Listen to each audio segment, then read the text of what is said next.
আমার আপনার নবীর বাবার টাকা পয়সা নাই, কারণ ব্যবসায়িক সফরে গিয়া মরছে। আরবের নিয়ম কি?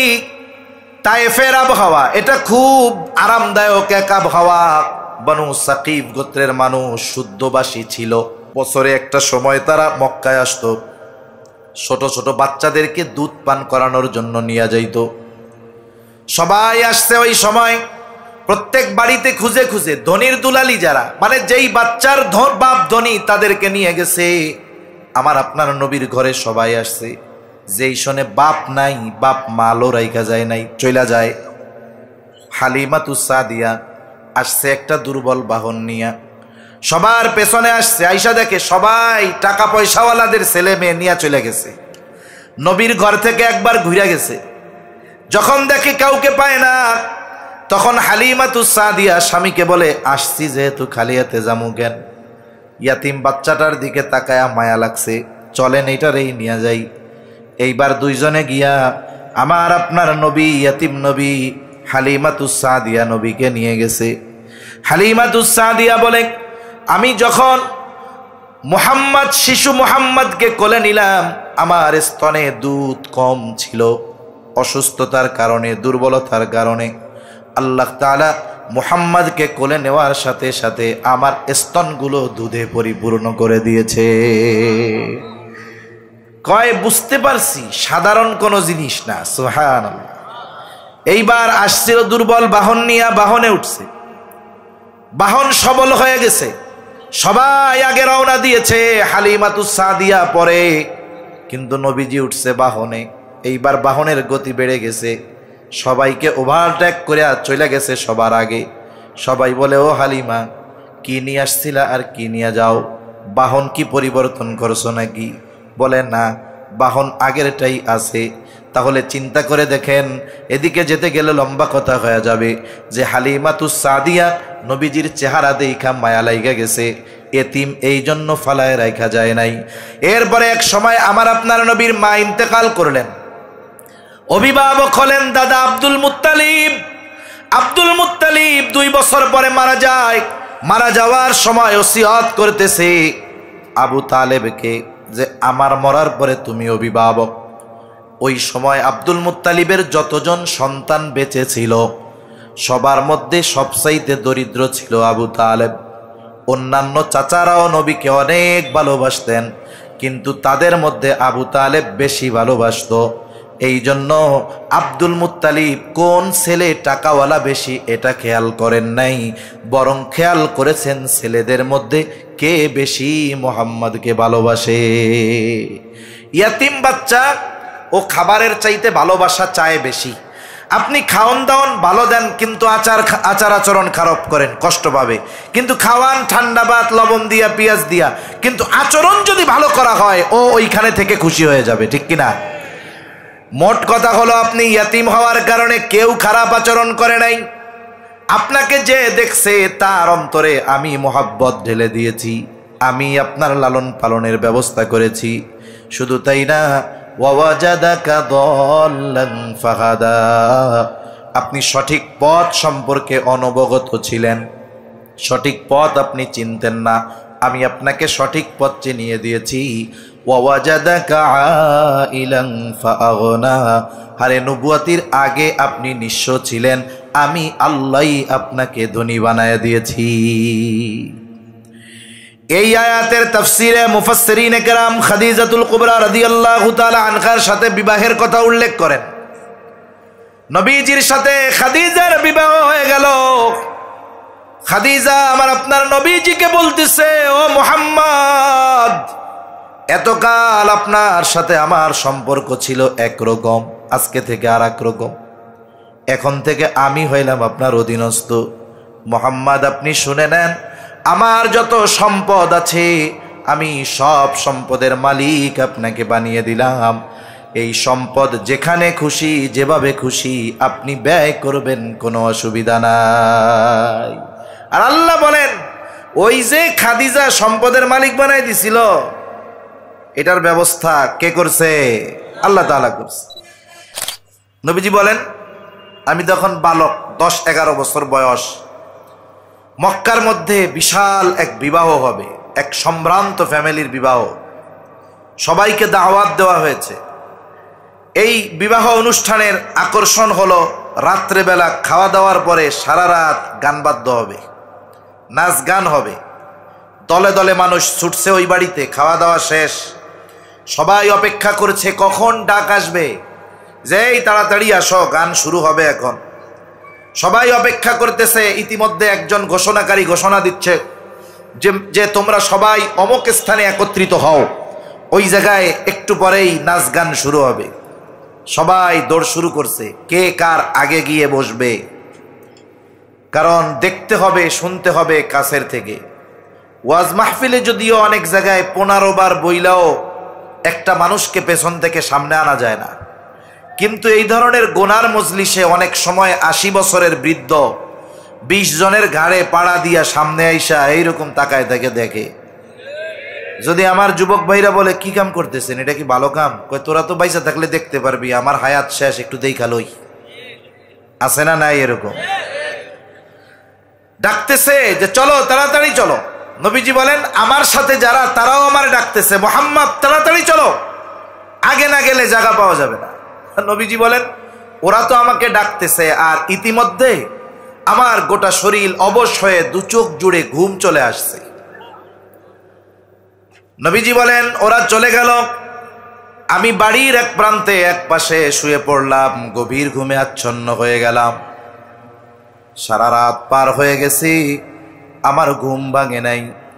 সকালবেলায় সূর্যের আলো যখন আমার চোখের উপরে পড়লো, ঘুম ভেঙে গেল। আমি ঘুম থেকে উঠে দেখি কেউ কোথাও নাই। সারা রাত কি হয়েছে তার একটা আওয়াজও আমার কানে আসে নাই। যদি নবুয়াতির পরে যেই বিষয়গুলো হারাম করা হয়েছে, নিষেধ করা হয়েছে, ওই ধরনের কোনো কাজ যদি নবীজি নবুয়াতির আগে করতেন, তাহলে কাফেররা হয়তো আমার আপনার নবীকে বলতো মুহাম্মদ তুমিও তো এক সময় এইগুলা করছো, এখন কেন মানা করো? কারণ আমাদের সমাজেও এইরকম আছে, অনেক যুবক আছে, তরুণ আছে, যৌবনকাল অন্যায় করে, অপরাধ করে, উলামায়ে কেরামের সাথে মহব্বতও রাখে। এই যুবকটাকে উলামায়ে কেরাম খুব ভালো মতো তাশকিল করে বুঝায়া পাঠায়া দিল, দাওয়াত ও তাবলীগের মেহনতে পাঠায়া দিছে। চিল্লায় চলে গেছে, 1 চিল্লা 2 চিল্লা 3 চিল্লা দিয়া বাড়িতে আসছে। যেই যুবক গিয়েছিল দাড়ি ছাড়া, যখন এলাকায় ফিরছে লম্বা দাড়ি, গেছিল খালি মাথায়, মাথায় এখন পাগড়ি, গেছিল শার্ট প্যান্ট পরে, এখন গায়ে লম্বা জুব্বা। এই ছেলেটা যখন চলে যায় বোঝা যায় না 4 মাস আগের ব্যক্তি আর এই ব্যক্তি মিলানো যায় না। বলেন তো এই যুবকটা তাবলীগে যাওয়ার আগে তার চরিত্র যেমন ছিল, যেই পাপাচার অনাচারগুলো সে করত, তাবলীগে সময় দিয়ে আসার পরে, তাওবা করার পরে ওই কাজগুলো তার কাছে আর ভালো লাগবে নাকি? তার ভালো লাগবে না। কাউকে যদি ওই কাজ করতে দেখে তাও তার ভালো লাগবে না। মনে করেন সে আসরের নামাজ পড়ার জন্য মসজিদের দিকে রওনা হলো, মসজিদের আগেই দোকান, এই দোকানে বসে সে জীবনের অনেক সময় আড্ডা দিয়েছে, চা পান করেছে, সিগারেট খেয়েছে, ইফটিজিং করছে, কত কিছু করছে। এবার দোকানটার দিকে তাকায় দেখে সবাই আছে, শুধু সে নাই। চিন্তা করে জীবনের অনেক সময় যাদের সাথে কাটাইলাম, এই মানুষগুলোর পরিণতি কি হবে আল্লাহ জানে। একটু যাই তাদেরকেও দাওয়াত দেই। এইবার সে কাছে গিয়ে দাওয়াত দিচ্ছে, ও আমার ভাইয়েরা, ও আমার মুরব্বীরা, জীবন বড় সংক্ষিপ্ত, মরণ কখন চলে আসে বলা যায় না। এ দুনিয়াতে আল্লাহ তাআলা বেহুদা পাঠান নাই। আপনারা কেউ বিড়ি সিগারেট খায়েন না, চায়ের দোকানে বসে সময় কাটায়েন না, আসেন আমরা নামাজে যাই, আল্লাহর ঘরে যাই। এই কথাগুলো যে বলল ভালো কথা, কিন্তু এই কথার পরে মানুষেরাও 2 দলে বিভক্ত হয়ে যাবে। এক দল চিন্তা করবে না কথাটা ঠিক বলছে, আর এক দল তার এই কথার প্রতি উত্তরে বলবে এত বুজুর্গিগিরি দেখায়ও না, 6 মাস আগে তুমি কেমন ছিলে আমরা জানি। এরকম লোক আছে না নাই বলেন? অথচ একটা লোক যদি পাপ করে আর আল্লাহ তাআলার কাছে যদি খালেস ভাবে তাওবা করে, তাই না? এই যে কথাটা তারা বলছে, নবীজিকে যেন কাফেররা এই কথা না বলতে পারে, ও মুহাম্মদ তুমি আমাদের মদ পান করতে মানা করো, অথচ তুমিও তো কিছুদিন আগে মদ পান করেছো, এমনটা যেন না বলতে পারে। এই কথা বলার সুযোগও আল্লাহ তাআলা আমার আপনার নবীর ব্যাপারে রাখেন নাই। এই জন্য নবীজির চরিত্র হলো এই রকম, নবুয়তির আগেও যেমন নবুয়তির পরেও তেমন। তবে নবুয়তির পরের সাথে আগের সাথে পরের কিছু পার্থক্য আছে। পার্থক্যটা কেমনে একটা উদাহরণ দিলে বুঝতে সহজ হবে। মনে করেন একটা মানুষ বিদেশ থেকে একটা স্বর্ণের বার এনেছে, স্বর্ণের বার অথবা বিস্কিট যা বলেন বলেন। যখন কিনছে চকচক করতেছে, এইবার ওই স্বর্ণের বার সে ঘরের মধ্যে রেখে দিয়েছে 10 বছর ব্যবহার না করে আলমারির কোনায়। বলেন তো 10 বছর আগে এই স্বর্ণের টুকরার যেই উজ্জ্বলতা ছিল 10 বছর পরে সেরকম থাকবে নাকি? পিতলের কালার হয়ে যাবে, তামার কালার হয়ে যাবে। যতই কালার পরিবর্তন হোক দাম কি কমবে? ওইটা তো আর বাংলাদেশ ব্যাংকের ভোল্ট না। বাংলাদেশ ব্যাংকের ভোল্টে নাকি স্বর্ণ রাখছে 22 ক্যারেটের, খুঁজতে যায় দেখে হায় আল্লাহ এটা 18 ক্যারেট হয়ে গেছে। চিন্তা করছেন অবস্থা কি? এখন স্বর্ণের গ্লেস কমছে কিন্তু দাম কমে নাই। আপনি যদি বাজারে নিয়ে স্বর্ণকারের কাছে দেন, একটু পুড়ায়া অথবা অ্যাসিড পানির মধ্যে একটা চুবনি দিলে আবার উজ্জ্বলতা ফিরে পাবে। নবীজির চরিত্রটাও এরকম, নবুয়তির আগেও স্বর্ণ পরেও স্বর্ণ।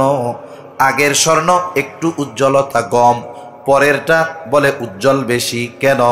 বলে নবীজির উত্তম চরিত্রকে নবুয়তির কুদরতি পানি দ্বারা আল্লাহ এমনভাবে দৌত করেছে যে নবুয়তির আগে নবীর চরিত্রে মুগ্ধ হয়েছিল শুধু মক্কাবাসী, আর নবুয়তির পরে নবীর চরিত্রে মুগ্ধ হয়েছে গোটা সৃষ্টি জগৎ। রাসূল আকরাম সাল্লাল্লাহু আলাইহি ওয়াসাল্লামের চারিত্রিক সৌন্দর্য কেমন? আল্লাহ তাআলা কুদরতি ভাবে হেফাজত করেছে নবীর চরিত্র। আফসোস লাগে নবীর দুশমন নবীকে হত্যার চেষ্টা করেছে, তবু নবীর চারিত্রিক ব্যাপারে অপবাদ দেওয়ার দুঃসাহস করে নাই। কিন্তু বর্তমান জামানার কিছু ইসলাম বিদ্বেষী মুসলমানের ঘরে জন্ম নিয়ে নবীজির চারিত্রিক ব্যাপারে অপবাদ দেওয়ার দুঃসাহস করে এমন বেয়াদব আছে না?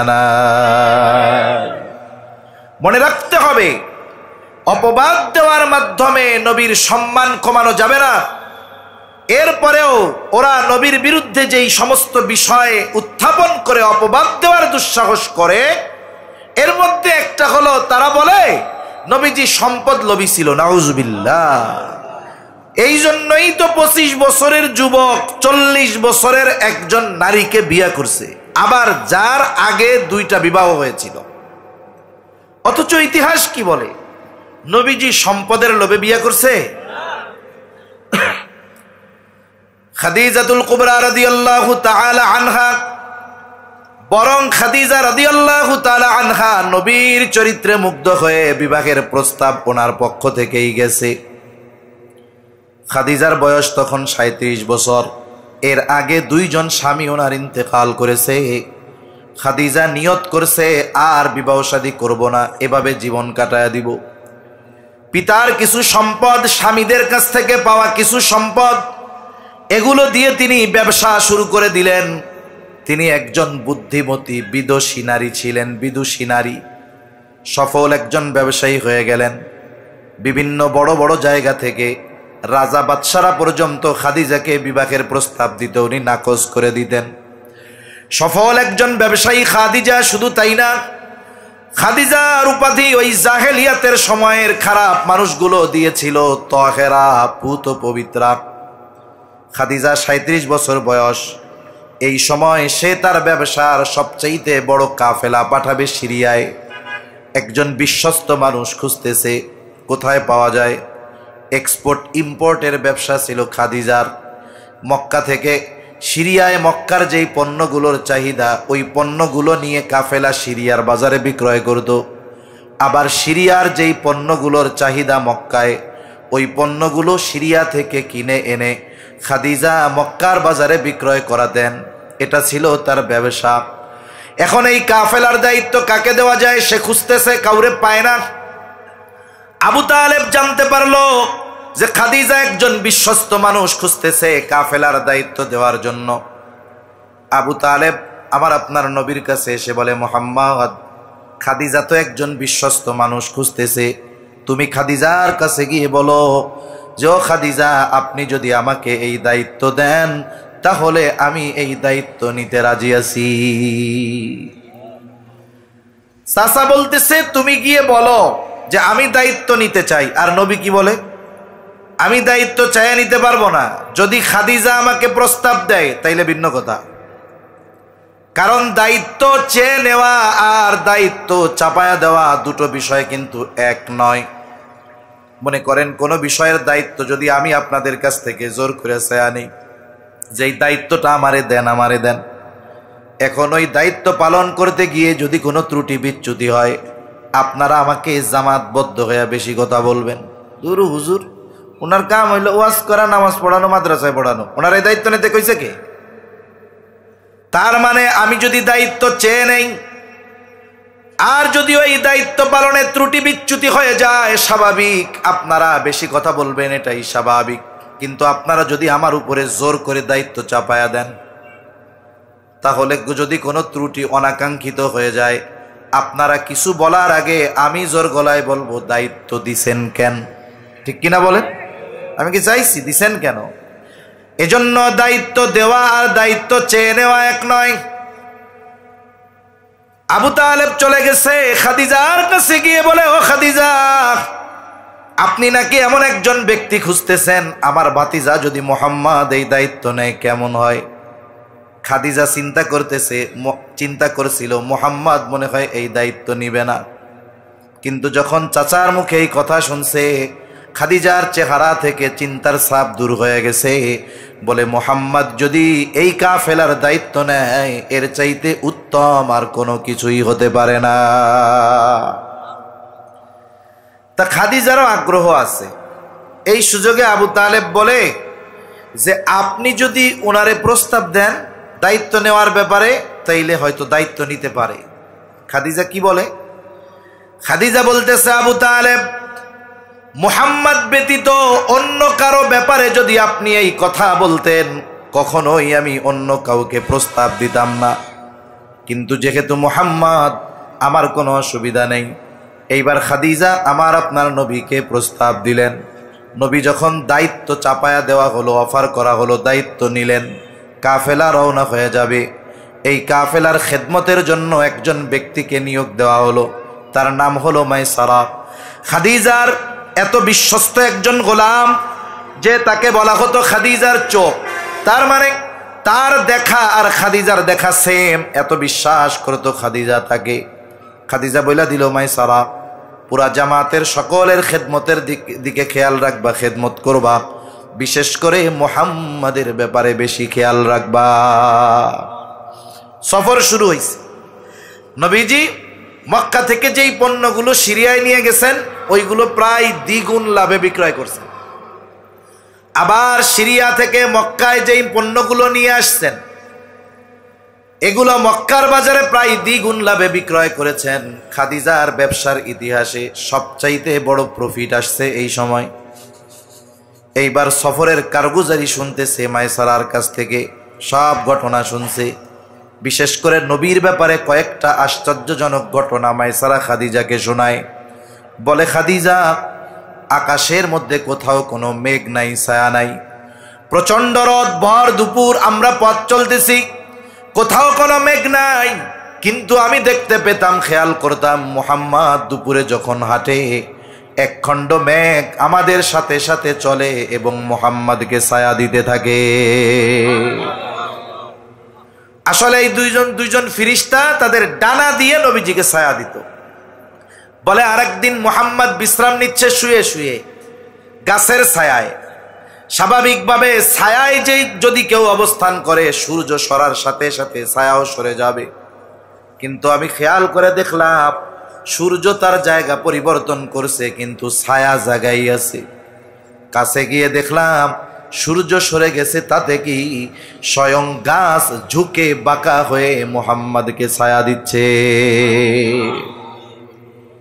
আরেক জায়গায় নবীজি বিশ্রাম নিচ্ছেন, মায়সারার সাথে একজন পাদ্রীর দেখা হইল। পাদ্রী মায়সারাকে আমার আপনার নবীর ব্যাপারে জিজ্ঞাসা করে, কে ব্যক্তি, নাম কি তার? বলে নাম হলো মুহাম্মদ। বাড়ি কোথায়? বলে মক্কায়। বংশ কি? বলে কোরাইশ। গোত্র কি? বলে হাশেমি। বাবার নাম কি? আব্দুল্লাহ। মার নাম কি? আমেনা। এইবার সব পরিচয় জানার পরে পাদ্রী মায়সারাকে বলে, এই যুবক ভবিষ্যতে হয়তো নবী হবে।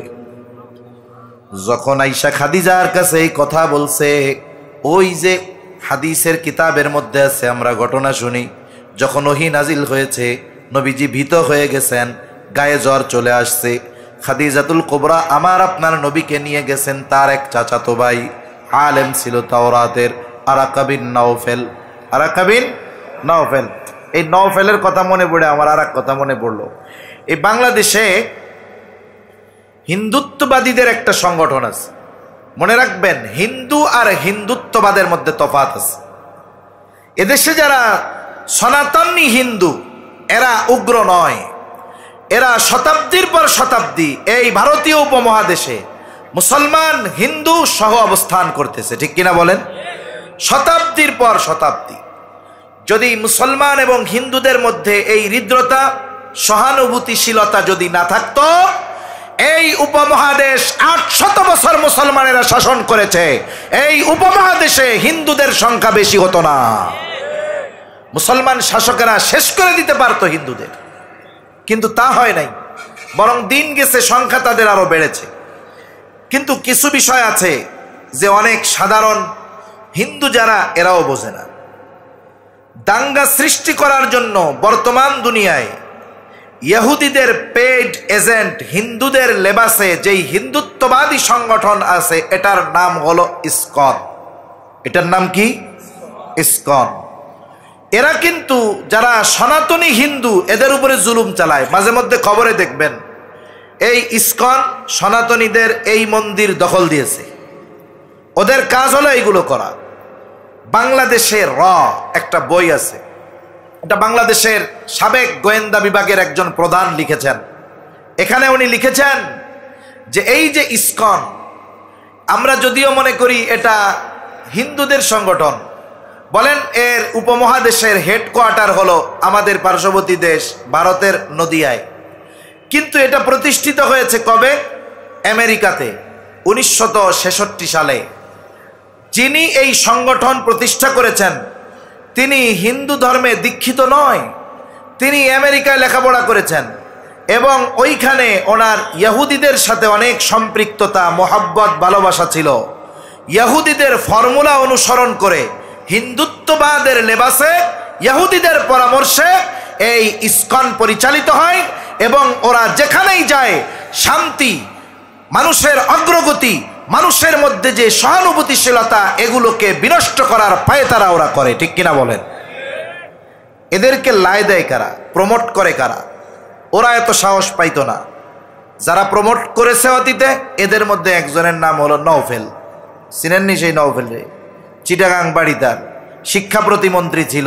ইসকনের মন্দিরে গিয়ে গেরুয়া পতাকা গলায় ঝুলিয়ে সে খুব গর্বের সাথে বলেছিল, আমি ইসকনের প্রতিষ্ঠানে পড়ালেখা করেছি। তার মানে আমরাও খবরে দেখলাম এই যে চট্টগ্রামে ওই উগ্র জঙ্গি হিন্দুত্ববাদ প্রতিষ্ঠা করতে চায় যেই সংগঠন ইসকন, ওরা এই যে উস্ফালন ওদের, লাফালাফি ওদের, এর পেছনে ইন্ধন যোগাচ্ছে এই নওফেল। এই নওফেল ইন্ধন জুগিয়ে একটা দাঙ্গা লাগানোর চেষ্টা করতেছে। দাঙ্গা লাগাতে পারলে কয় লাভ? এক লাভ হলো ভারতের ফুল সাপোর্ট পাওয়া যাবে। এই বাহানা দিয়ে হয়তো ভারতীয়রা আমাদের উপরে চাপ সৃষ্টি করবে। 2 নাম্বার, এই বিষয়টাকে সামনে নিয়ে আন্তর্জাতিক মিডিয়ায় প্রচার করবে, আমেরিকার প্রেসিডেন্টকে দেখাবে যে দেখো আগেই ভালো ছিলাম। কি বলবে? আগেই ভালো ছিলাম, দেখো কি করতেছে, মাইরা আমাকে শেষ করে দিতেছে। মনে রাখবেন, মানুষ অনেক সময় প্রতিপক্ষকে ফাঁসানোর জন্য নিজের ঘরে আগুন দিতেও দ্বিধাবোধ করে না। এজন্য আমরা যারা মুসলমান আছি আমাদেরকে সতর্কতার সাথে অগ্রসর হতে হবে। একটা কথা বলার সাথে সাথেই অ্যাকশনে যাওয়া যাবে না। যারা সুচিন্তিত মনস্কা মানুষ, যারা ইন্টারন্যাশনাল পলিটিক্স বুঝে বিজ্ঞ মানুষ, এদের সাথে পরামর্শ করে সামনে অগ্রসর হতে হবে। তা না হলে কি হবে? তারাই আমাদেরকে ফাঁদে ফেলে এই যে এক নতুন রাষ্ট্র বিনির্মাণের প্রচেষ্টা চলতেছে, এটাকে ধ্বংসের মুখে ঠেলে দেওয়ার প্রচেষ্টা এরা চালিয়ে যাবে। ঠিক কিনা বলেন? এজন্য একটু সতর্ক থাকতে হবে আমাদের। তা ওই যখন মায়সারা বলছে যে এই যুবক ভবিষ্যতে নবী হবে, এই কথা যখন খাদিজার কাছে বলছে, খাদিজা ওই সফরের পর পর আরাকা বিন নাওফেলের কাছে চলে গেছে। 17 বছর আগের কথা, নবুয়তির 17 বছর আগে। কিয়া বলে, ভাই কাছাকাছি সময়ে কোনো নবী আগমনের খবর আছে নাকি? উনি তো বড় আলেম ছিলেন তাওরাতের।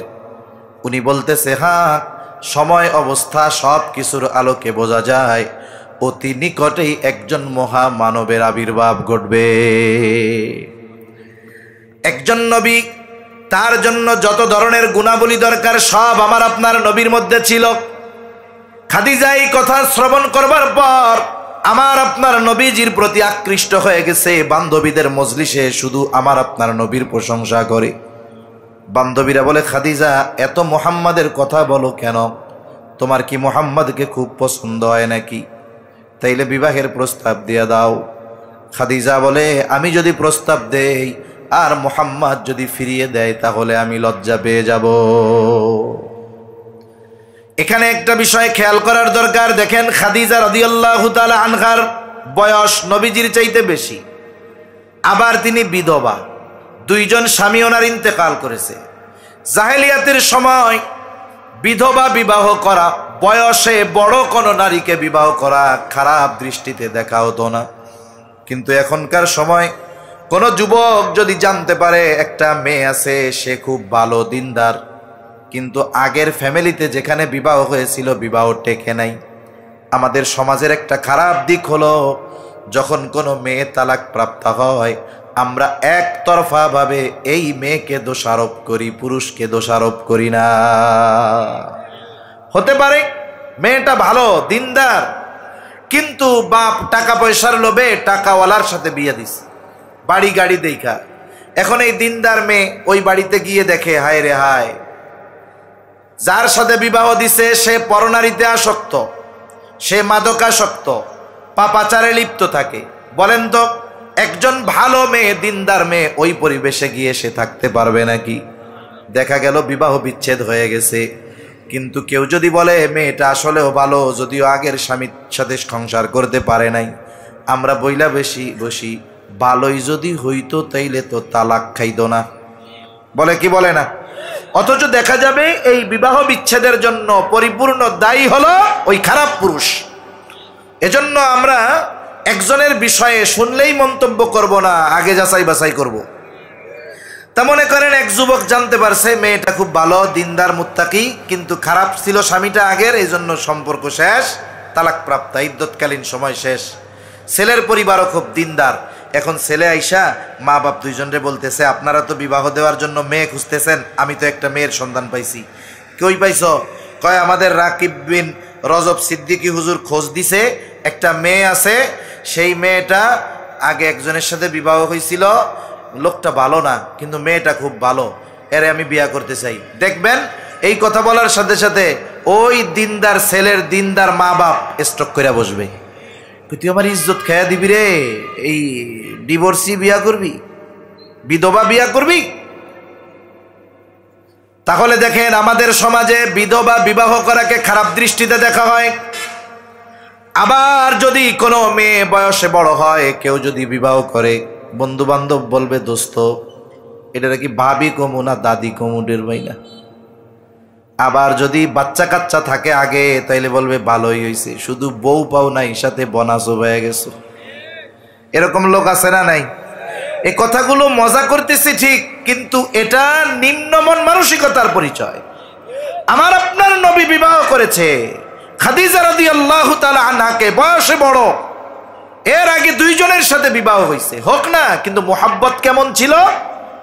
খাদিজা যতদিন জীবিত ছিলেন নবী অন্য কাউকে স্ত্রী হিসাবে গ্রহণ করেন নাই, বরং নবীজি বলতেন খাদিজা যদি জীবিত থাকতো আমি তাহলে স্ত্রী হিসাবে আর কাউকে গ্রহণ করতাম না। কত মোহাব্বত, কত ভালোবাসা। খাদিজা বলে আমি যদি প্রস্তাব দেই মুহাম্মদ যদি ফিরিয়ে দেয় লজ্জা পাবো। বান্ধবী বলে তাইলে আমি প্রস্তাব দিয়ে দেই।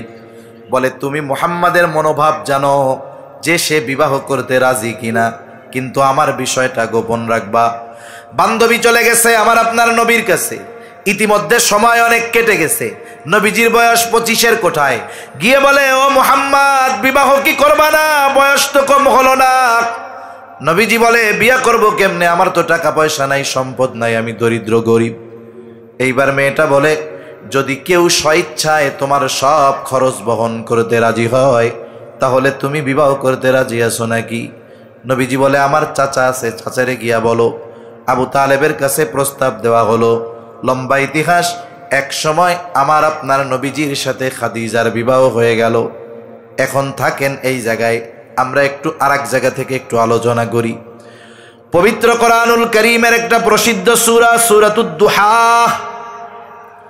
মূলত এই সূরার মধ্যে আল্লাহ তাআলা আমার আপনার নবীকে প্রদত্ত নবুয়তির আগে গুরুত্বপূর্ণ 3টা নেয়ামতের কথা উল্লেখ করেছেন। কয়টা নেয়ামত উল্লেখ করার কারণ কি? বলে নবীজি একদিন অসুস্থ, তাহাজ্জুদের জন্য উঠতে পারেন নাই, কয়েকদিন অসুস্থ। জিবরাইল আলাইহিস সালামও আসে না। ওই সময়টা ছিল ফিতরাতে ওহির সময়, তার মানে ওহি আসা কিছুকাল বন্ধ ছিল। এইবার যখন নবীজিও উঠতে পারেন নাই, নবীজির এক প্রতিবেশী দুষ্ট মহিলা, সে বলতেছে দেখ মুহাম্মাদের মালিক মুহাম্মাদের উপরে অসন্তুষ্ট, মুহাম্মাদের রব মুহাম্মদকে পরিত্যাগ করেছে, ছেড়ে দিয়েছে।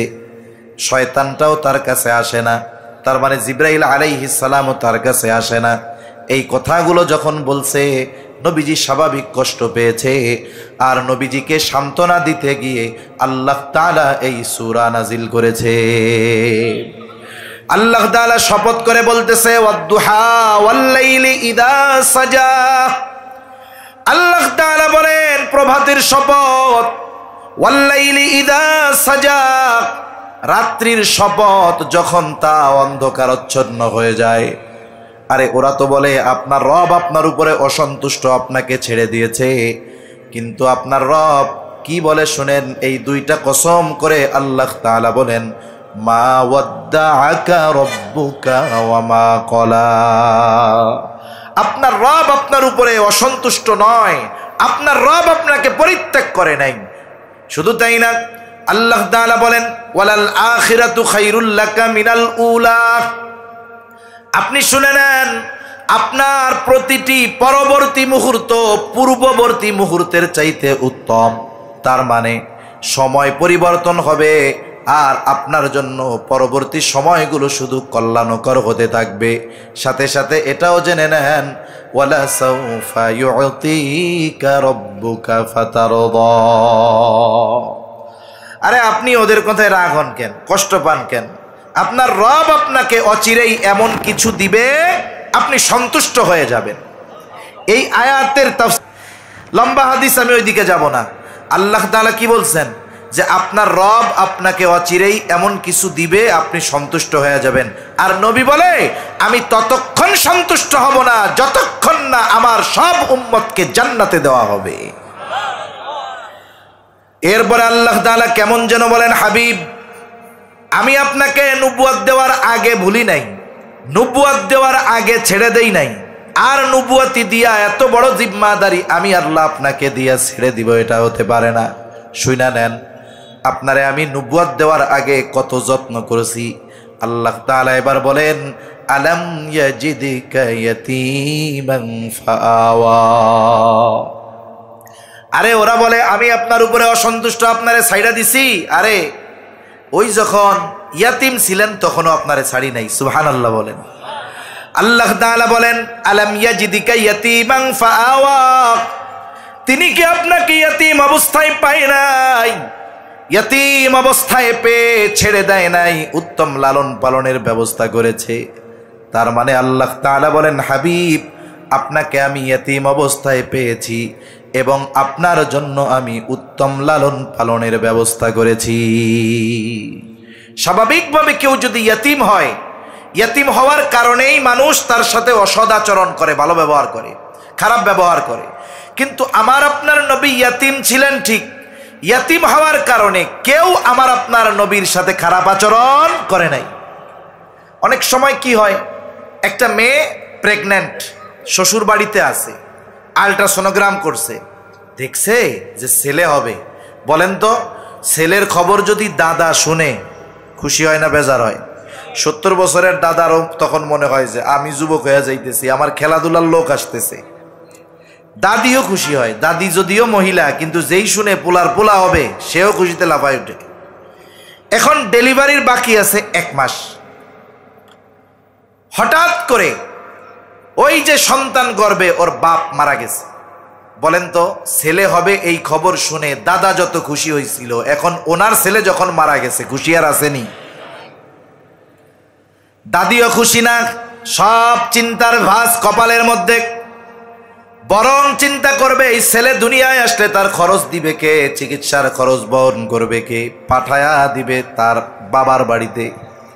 বলবে আমরা তো পারবো না, বাপের বাড়ি চলে যাও।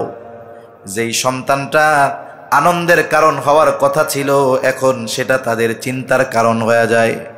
আমার আপনার নবীর পিতা নবী দুনিয়ায় আসার 6 মাস আগে মারা গেছে।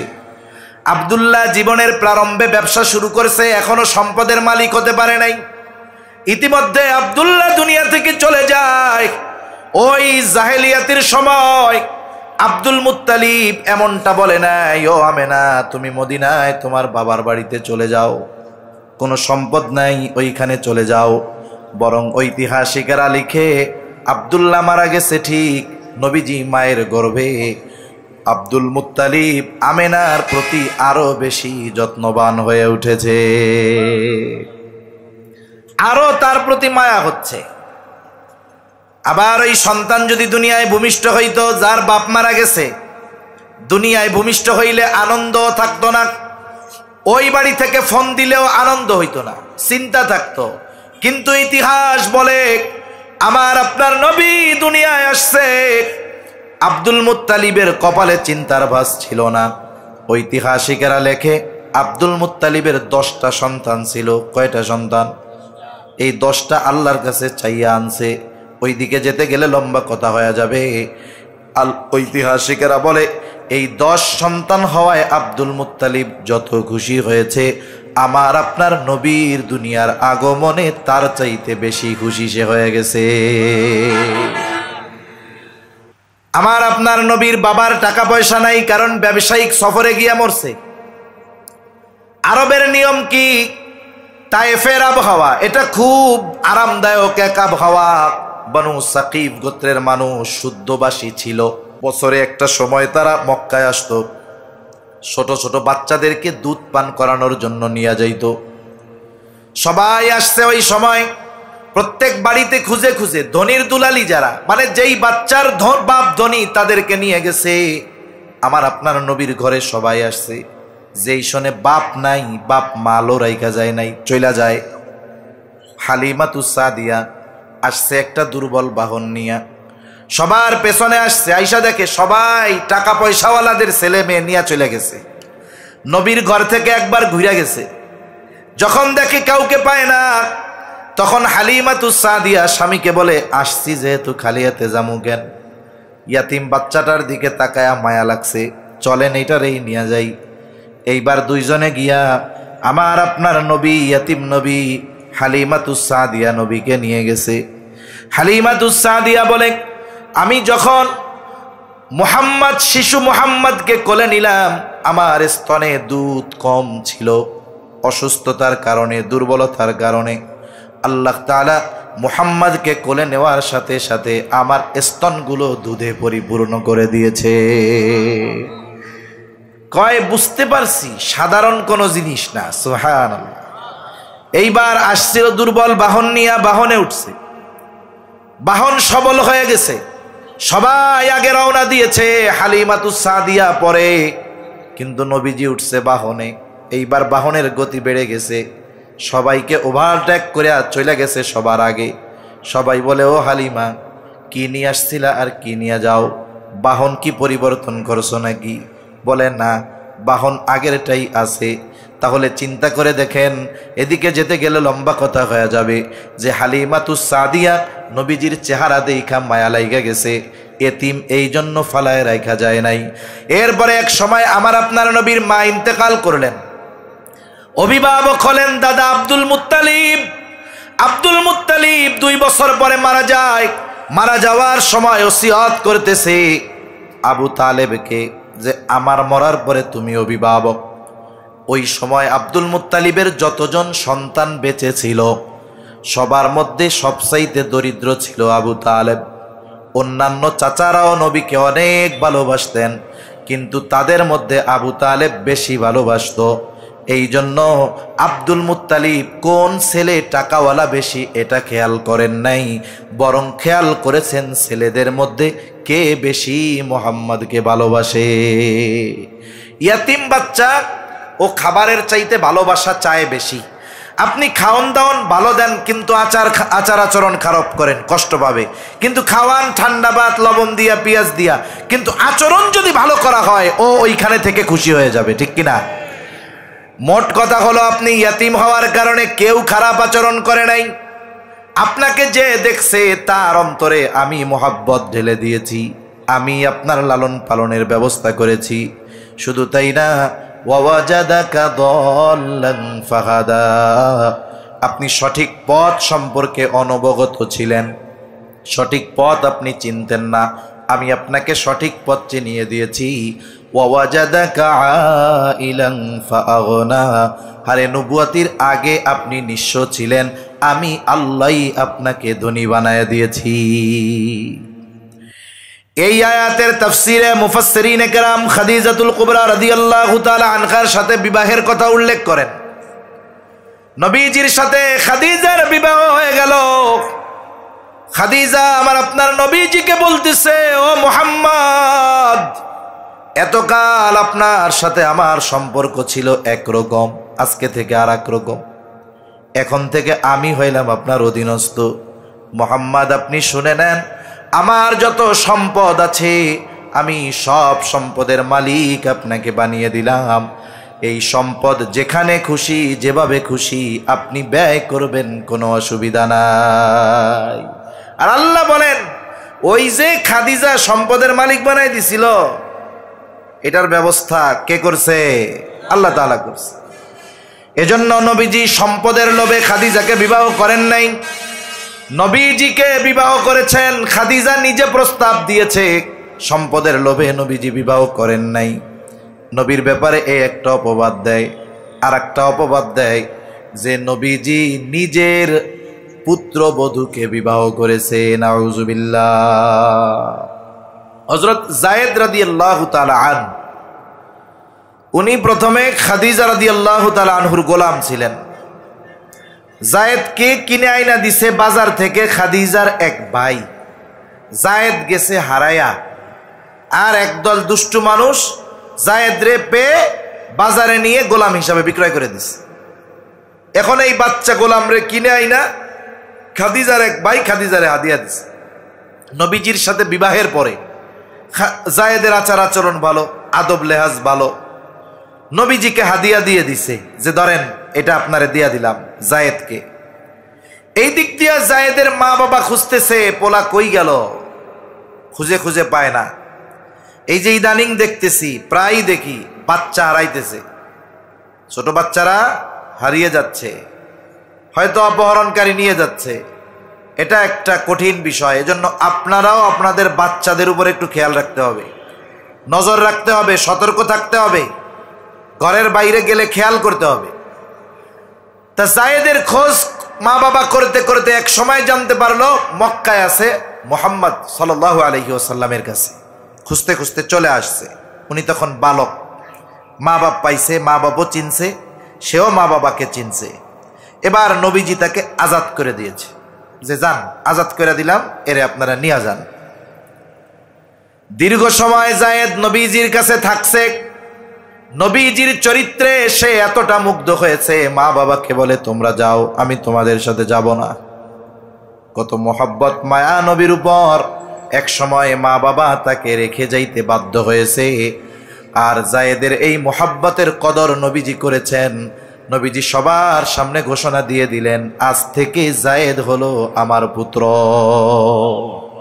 পালক পুত্র। এই জায়েদের সাথে নবীজি বিবাহ দিয়ে দিয়েছেন ওনার ফুফাতো বোন জাইনাব বিনতে জাহাশকে। জাইনাব বিনতে জাহাশ কুরাইশ বংশের মেয়ে, আর জায়েদ গোলামি খাটছে। এই দুইজনের সাথে বনিবনা হয় না। নবীজি বহুত চেষ্টা করছে, কাজ হয় না। এক সময় জায়েদ নবীজির কাছে এই ব্যাপারে আলোচনা করতে করতে নবীজির সামনে এক সময় জাইনাব বিনতে জাহাশকে তালাক দিয়ে দিছে। নবীজি চেষ্টা করছে বিবাহ বন্ধন টিকুক, কিন্তু জায়েদ এক সময় কথার মধ্যে তালাক দিয়ে দিছে। এই দিক দিয়ে আল্লাহ তাআলা ওহী নাজিল করছে, হাবিব তাহলে জাইনাব বিনতে জাহাশের ইদ্যতকালীন সময় শেষ হওয়ার পরে আপনি এর বিয়া করবেন। সমস্যাটা কোথায়? জাহেলিয়াতের সময় শতাব্দীর পর শতাব্দী ধরে এই রীতি চলে আসছিল যে পালক পুত্রকে নিজের পুত্রের মতো মনে করা হইতো। মারা যাওয়ার পরে সন্তান যেমন সম্পদের মালিক ওয়ারিশ সূত্রে এমনি হয়ে যায়, পালক পুত্র ওই ঔরসজাত সন্তানের মতো সম্পদের মালিক হয়ে যাইত। কিন্তু ইসলাম এই কুসংস্কারের কবর রচনা করেছে আমার আপনার নবীজির মাধ্যমে। এই জন্য একটা বিষয় খেয়াল রাখতে হবে। হয়তো আপনাদের, আমাদের বা আমাদের আত্মীয় স্বজন অনেকে আছে সন্তান লালন পালন করে। 3 বছরের একটা ছেলে আইনা দিছে, দম্পতি, সন্তানহীন দম্পতি। ছেলেটাকে 3 বছর থেকে লালন পালন করে মা বড় বানাইছে, 12-13 বছর হয়ে গেছে। কত আদর করছে মা, পালক মা, কোলের মধ্যে নিয়ে ঘুমাইছে। শরীয়তের মাসালা হলো, এই ছেলে যখন বালেগ হয়ে যাবে, ওই পালক মা ছোট থাকতে নাবালক থাকতে যে কোলে কইরা পালছে, ওই মা ওই বাচ্চার সাথে আর ছেলের সাথে দেখা করতে পারবে না। বালেগ হওয়ার পরে পর্দা করতে হবে। মেয়ে একটা আনছেন ছোট, 3 বছর বয়স, লালন পালন করছেন, কত কোলে নিছেন, কপালে চুমা দিছেন, মেয়েটা বালেগা হয়ে গেছে। 9 বছর ধরে, 8 বছর ধরে লালন পালন করছেন। ও যখন বালেগা, এই পালক পিতা ওই পালক কন্যার সামনে যেতে পারবে না, পর্দা করতে হবে। এটাই শরীয়তের ফয়সালা। তবে যদি 2 বছরের আগে কোনো বাচ্চা আনে, এখন এই বাচ্চাকে যদি ওই মহিলা যে পালক মা, সে যদি তার বোন কেউ থাকে, আপন বোন, সন্তান আছে, দুধ পান করায়, ওই 2 বছরের ছোট বাচ্চারে দিয়া দুধ পান করায় দিছে বোনের, এখন সম্পর্ক কি হয়েছে? গন্ধ দুধ সম্পর্ক হয়ে গেছে না? এক্ষেত্রে মাসালা ভিন্ন। আবার 2 বছরের পরে আইনা যদি দুধ পান করায়, তাইলে দুধ সম্পর্ক হবে না। তা মূল কথা হলো, পালক পুত্রকে নিজের পুত্র মনে করত। নিজের পুত্রের পুত্রবধূকে বিবাহ করা যেমন হারাম, অনুরূপভাবে তারা মনে করত পালক পুত্র যে তার স্ত্রীকে সে তালাক দেওয়ার পরে বিবাহ করা হারাম। এখন নবী তো এই কাজ করতে হবে, আদেশ দিছে কে? হায় হায়, চিন্তা করে যে এই কাজ কেমনে করি। আল্লাহ তাআলা বলেন যে আল্লাহর পক্ষ থেকে নবীদের যে আদেশ দেওয়া হয়, এ কাজ করতে কোনো সমস্যা নাই। সারা পৃথিবী একদিকে যাক, আল্লাহ তাআলার আদেশ মানতে হবে আপনাকে। মূলত আল্লাহ তাআলা চেয়েছেন এই কুসংস্কারের কবর রচনা করে দেওয়ার জন্য। আর অল্প সময়, বেশি সময় কষ্ট দিব না। কুসংস্কারের কবর রচনা করে দেওয়ার জন্য, কারণ অনেক সময় আছে বলার চাইতে করলে এটার প্রভাব বেশি পড়ে। একটা উদাহরণ দেই, এরপরে মূল আলোচনার দিকে গিয়ে আমি শেষ করে দিই। হুদাইবিয়ার সন্ধির সময় নবীজি সাল্লাল্লাহু আলাইহি ওয়াসাল্লাম সাহাবায়ে কেরামকে নিয়ে মক্কার উদ্দেশ্যে রওনা হয়েছেন 5ম হিজরিতে মনে হয়। মক্কা থেকে মদিনা, মদিনা থেকে মক্কার দূরত্বের 10 ভাগের 9 ভাগ অতিক্রম করে একেবারে মক্কার কাছাকাছি, সকলে হারাম পড়া। সবার মনে আশা যে এই যে 5-6 বছর পর বাইতুল্লাহটা একটু ধরবো, আত্মীয় স্বজনের সাথে দেখা করব। সবার প্রস্তুতি এরকম। এই সময় লম্বা কথা, কাফেরদের সাথে মুসলমানদের একটা চুক্তি হয়েছে। যেই জায়গায় হয়েছে ওই জায়গায় একটা কুয়া আছে, হুদাইবিয়া ওই কুয়ার নাম। এই নাম অনুসারে জায়গার নাম আর চুক্তির নামও হয়ে গেছে হুদাইবিয়ার সন্ধি। চুক্তির যতগুলো ধারা সবগুলো দৃশ্যমান হলো কাফেরদের পক্ষে, মুসলমানদের বিপক্ষে। চুক্তির ধারাগুলোর মধ্যে একটা ধারা যে এই বছর আপনারা মক্কায় ঢুকতে পারবেন না, ফিরে যাইতে হবে, আগামী বছর আসবেন। সবগুলো বিপক্ষে। নবীজিও সিগনেচার করে দিছে যে মাইনা নিলাম। যদিও দেখা যায় এই চুক্তিতে প্রকাশ্যে কাফেররা বিজয়ী হয়েছে, কিন্তু আল্লাহ তাআলা জানায় দেন না, দেখা যাচ্ছে ওইটা, কিন্তু বিষয়টা ভিন্ন। ঠিক কিনা বলেন? এখন সাহাবায়ে কেরাম মন খারাপ বইসা আছে। নবীজি তাদের সামনে গিয়া বললেন, তোমরা মাথা মুন্ডিয়ে ফেলো এবং যার কাছে যেই প্রাণী আছে এটাকে কোরবানি করে ফেলো, জবাই করে ফেলো। এই কথা নবী সাহাবায়ে কেরামকে 3 বার বলছে। কয়বার? ওনারা জাগায় অবস্থান, একটু নড়েও না চড়েও না, হুহা কিচ্ছু বলে না। অথচ নবীজি কোনো কথা 3 বার বলা লাগে না, একবার বললে সাহাবায়ে কেরাম জীবন দেওয়ার জন্য প্রস্তুত। এই অবস্থা দেখে নবীজি আর তাদের কিছু বলেন নাই। ওই সফরে নবীজির সাথে ছিলেন উম্মে সালামা রাদিয়াল্লাহু তাআলা আনহা। নবীজি উম্মে সালামা রাদিয়াল্লাহু তাআলা আনহার কাছে গিয়ে বলে, উম্মে সালামা, ঘটনা তো এইরকম। বলে, ইয়া রাসূলুল্লাহ, তারা একটু মনোকষ্টে আছে, তারা আপনার আদেশ অমান্য করতে পারে না। আপনি এক কাজ করেন, আপনার জন্তুটা নিয়ে তাদের সামনে আপনি নিজে জবাই করে দেন, কিছু বলার দরকার নাই। নবীজি এইবার নিজের জন্তুটা নিয়ে তাদের সামনে নিয়ে যখন জবাই দিয়ে দিল, কিছুই বলা লাগে নাই, সকলে উঠে গেল, মাথা মুন্ডায় ফেললো, সাথে থাকা পশুগুলোকে তারা কোরবান করে দিল। তাহলে কিছু সময় আছে, বলার চাইতে করলে প্রভাবটা বেশি পড়ে।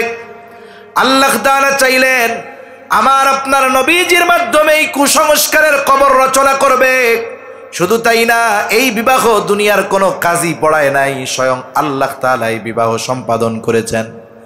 এই জন্য যায়েনাব বিনতে জাহাশ অন্যান্য নবীজির অন্যান্য স্ত্রীদের সামনে গর্ব করে বলতেন, তোমাদের বিবাহ হয়েছে এই জমিনে, আর আমার বিবাহ সম্পাদিত হয়েছে আরশে আজিমে। তাহলে যারা বলে নবীজি তার পুত্রবধূকে বিবাহ করেছেন, নিঃসন্দেহে এটা অপবাদ।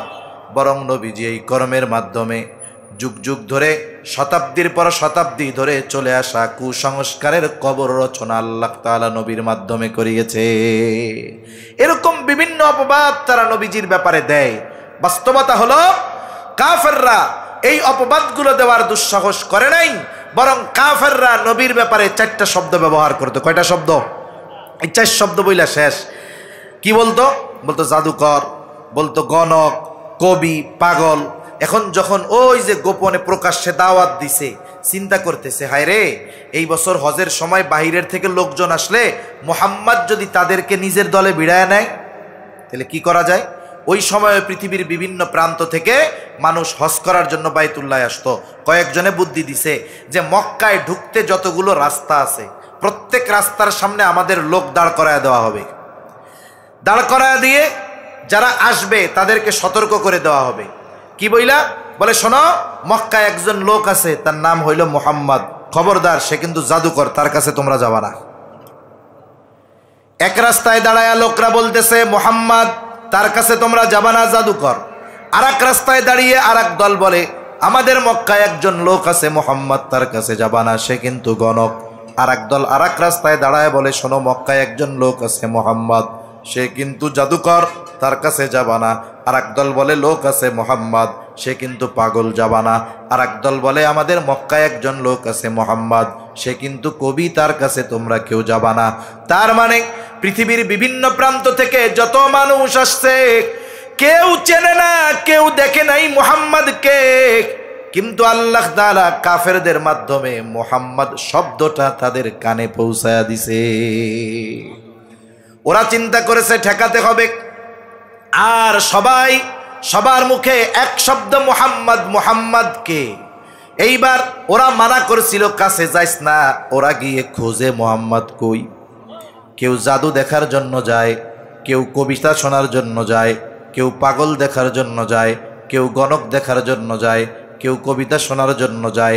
বলেন তো, আমার নবী পাগলও নয়, জাদুকরও নয়, গণকও নয়, কবিও নয়, নবীজির কাছে কিছুই নাই। নবীজির কাছে ছিল শুধু কোরআন, ঠিক কিনা গণ? ১৫০০ বছর পরে এখনো অনেক জায়গায় কেরাত সম্মেলন হয়, এই সামনে হবে। আন্তর্জাতিক কারীরা এসে তিলাওয়াত করে, বাংলাদেশের কারীরা তিলাওয়াত করে। ওই তিলাওয়াতের মজলিসে অনেক মানুষ থাকে যে দেইখা একটা লাইন কোরআন পড়তেও পারবে না। ওই লোকটা কোরআন বোঝাতো বহুদূর, দেইখাও এক লাইন পড়তে পারে না। কিন্তু কারি সাহেব যখন কানে হাত দিয়ে লম্বা টান দিয়ে তার হৃদয়গ্রাহী সুর দিয়ে তিলাওয়াত করে, ওই তিলাওয়াত ওই মূর্খ ব্যক্তির হৃদয়ে এতটা প্রভাব বিস্তার করে, সে প্রস্তুত থাকে তিলাওয়াত যখন শেষ হয় সাথে সাথে উচ্চ আওয়াজে বলে উঠে আল্লাহু আকবার। বলে কি বলে না? সে বোঝে না, তাই এই প্রভাব শুধু সুর শুই না। আর এই কোরআন যার উপরে আল্লাহ নাজিল করেছেন তার তিলাওয়াত কতটা হৃদয়গ্রাহী ছিল এটা তো ওরা বুঝবে। ওরা নবীজির কাছে যাইতো জাদু দেখার জন্য, নবীজি তাদেরকে কোরআন শোনায়া দিতেন। ওই মানুষগুলো তো কোরআন বুঝতো। যখন তারা কোরআন শুনতো, দেখা যাইতো জাদু দেখতে গিয়া, কবিতা শুনতে গিয়া, পাগল দেখতে গিয়া নবীজির পবিত্র জবানে কোরআন শুনে তাদের অন্তরে ঈমানের নূর প্রজ্বলিত হয়ে যাইত। এই জন্য আমার আপনার নবীর চরিত্র হলো এমন এক মহান চরিত্র, এই চরিত্রের সত্যায়ন কাফেররা নবুয়তির আগে করেছে, আর নবুয়তির পরেও আল্লাহ তাআলা বলেন ওয়া ইন্নাকা লাআলা খুলুকিন আযীম, আপনি মহান চরিত্রে অধিষ্ঠিত। শুধু তাই না, আমার আপনার নবীজির মানুষের চারিত্রিক যত দিক আছে প্রত্যেক দিক পরিপূর্ণ। আমার আপনার নবীর আগে যত নবী আসছে সব নবী উত্তম চরিত্রওয়ালা নবী, আর আমার আপনার নবী শুধু উত্তম চরিত্রওয়ালা নবী নয়। নবী বলেন ইন্নামা বুইসতু লিউতাম্মিমা মাকারিমাল আখলাক, আমাকে উত্তম চরিত্রে পরিপূর্ণতা প্রদানার্থে প্রেরণ করা হয়েছে। তাহলে আমার আপনার নবী হলেন উত্তম চরিত্রে পরিপূর্ণতা দান করেনেওয়ালা নবী। এখন আমি মানব জীবনের যেই বিষয়টা নবীর থেকে নিতে চাই, নবীর থেকে পাওয়া যাবে। সুবহানাল্লাহ বলেন। এখন আমাদের কি করণীয়? আমি একটা গুণের কথা বলছি শুধু আজকে, সত্যবাদিতার গুণের কথা, যে সত্যবাদিতার সত্যায়ন কাফেররা করেছে। আমরা নবীজিকে জানার জন্য সিরাত পড়ব, সাথে সাথে আজকে থেকে এখন থেকে যারা শুনতেছি যারা আসি প্রতিজ্ঞাবদ্ধ হব যে আমি আমার এই জবান দিয়ে একটা মিথ্যা কথা বলবো, ছাড়া যাবে তো ইনশাআল্লাহ? একটু অভ্যাস করেন, সত্যের মধ্যে মজা আছে। একটু চিন্তা করেন, আমার আপনার সাথে একজন ফেরেশতা আছে, ওর কাজ কি? একজন আছে তো কয়েকজন, একজনের কাজ কি? বলে মা ইয়ালফিযু মিন কাউলিন ইল্লা লাদাইহি রাকীবুন আতীদ। সদা তৎপর একজন ফেরেশতা, আমরা জবান দিয়ে যা বলি সাথে সাথে সে সেটাকে সংরক্ষণ করে রাখে। তার মানে মিথ্যা কথাগুলো সংরক্ষণ হয়ে থাকতেছে, সত্য কথাও সংরক্ষণ হচ্ছে। এজন্য আজকে থেকে আমরা নবীজির নববী গুণের গুণাবলীর অন্যতম গুণ যে আমার আপনার নবী হলেন সাদিকুল মাসদুক নবী। আমরা সত্যবাদিতার গুণ অর্জন করব, মিথ্যা পরিহার করব। বলেন ইনশাআল্লাহ। করব তো ইনশাআল্লাহ? নাকি নার বদলে ইনশাআল্লাহ কইছেন? এই জামানায় কিন্তু না কইতে পারে না, ইনশাআল্লাহ কয়। একজন একজনরে কইছে তুমি আমার এই কাজটা কইরা দিও, খুব ভালো সম্পর্ক। ও মনে মনে কয় আমি তো করবো না, কিন্তু যদি না বলি সরাসরি তাহলে তো অসুবিধা, কয় ইনশাআল্লাহ। বুঝেন নাই? তাবলিগ জামাতের সাথীরা গিয়া ধরছে, যাইতেই হবে 3 দিনে আমাদের সাথে। আর একজন কানের পাশে কয় শোন, ছাড়বো না ইনশাআল্লাহ। না কইলে তো ছাড়বো না। ও কয় ইনশাআল্লাহ। ঠিক আছে তাহলে গেলাম।